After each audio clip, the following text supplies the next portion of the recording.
வணக்கம். மிகவும் எதிர்பார்க்கப்பட்ட தமிழக வெற்றி கழகத்தின் தேர்தல் அறிக்கையானது தற்பொழுது வெளியாகி இருக்கிறது.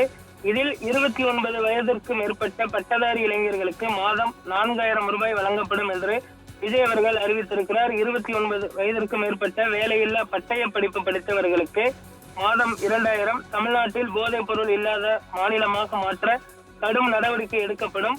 மாணவர்களின் உயர்கல்விக்கு 20 லட்சம் பிணையில்லா கடன் வழங்கப்படும். இளைஞர்கள் தொழில் தொடங்க 25 லட்சம் ரூபாய் வரை கடன் வழங்கப்படும். டிஎன்பிஎஸ்சி, டிஆர்பி, டிஎன்இபி-களில் காலதாமதம் இல்லாமல் போட்டித் தேர்வுகள் உரிய நேரத்தில் நடத்தப்படும். பள்ளி கல்லூரிகளில் போதைப் பொருள் தடுப்பு மன்றங்கள் அமைக்கப்படும்.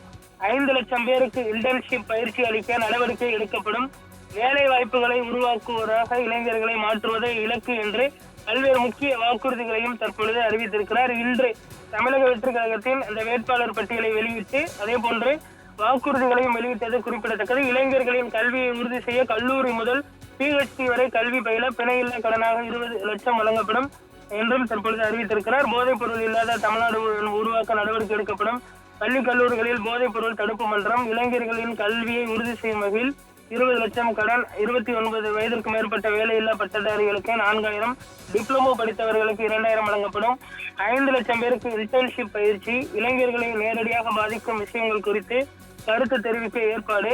தனியார் நிறுவனங்களில் 75% மாநில மக்களுக்கு பணி வழங்கினால் GST மின் கட்டணத்தில் சலுகை.